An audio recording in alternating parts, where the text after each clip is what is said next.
जाधवांची कन्या भोसल्यांची सून, जाधवांची कन्या भोसल्यांची सून, शिवबांची माता भाग्य कोणते अजून.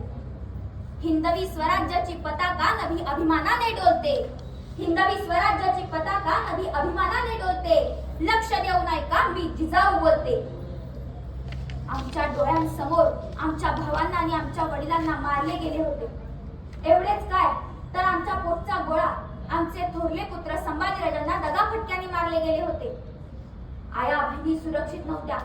वस्तूप्रमाणे त्यांचा व्यापार केला जाई.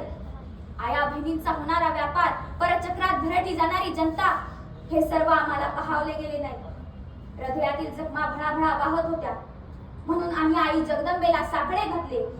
दे अंबिके दे चंडिके दे शारदे वरदान दे, दे अंबिके दे चंडिके दे शारदे वरदान दे. मज अस्त्र दे मज शस्त्र दे मज ज्ञान दे मज त्राण दे, मज अस्त्र दे मज शस्त्र दे मज ज्ञान दे मज त्राण दे.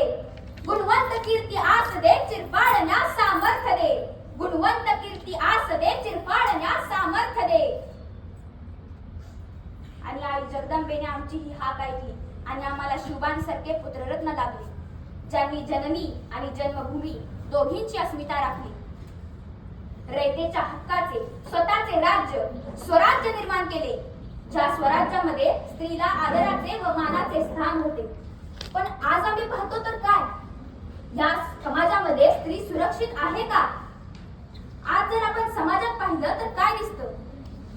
सकाळी घरातून बाहेर पडलेली मुलगी संध्याकाळी घरी सुखरूप परत येईल की नाही या चिंतेने व्याकुळ झालेले पालक, कष्टकऱ्यांच्या कष्टावर ऐश करणारे भ्रष्टाचारी राजकारणी, जमिनीच्या वितभर तुकड्यासाठी एकमेकांच्या जीवावर उठलेले भाऊ, आपल्याच आई वडिलांना वृद्धाश्रमाची वाट दाखवणारी कृतज्ञ मुलं, आणि यावरती कळस म्हणजे शिवजयंतीला मध्यधुंद होऊन नाचणारी तरुणाई.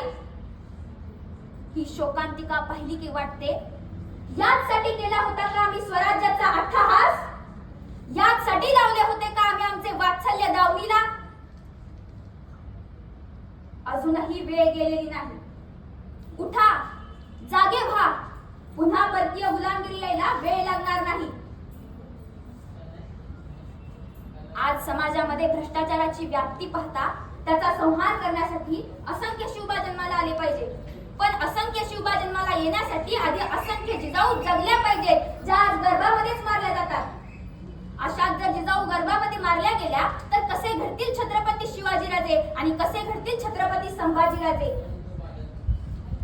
आणि आमच्या लेकीबाईंनो, आम्ही जिजाऊच्या लेकी जशा तलवारीच्या आण्या हे फक्त गाण्यातच म्हणू नका, तर आजच्या या परिस्थितीशी दोन हात करण्यासाठी तुमच्या नजरेत धगधगता अंगार आणि मनगटात शस्त्राची धार असली पाहिजे.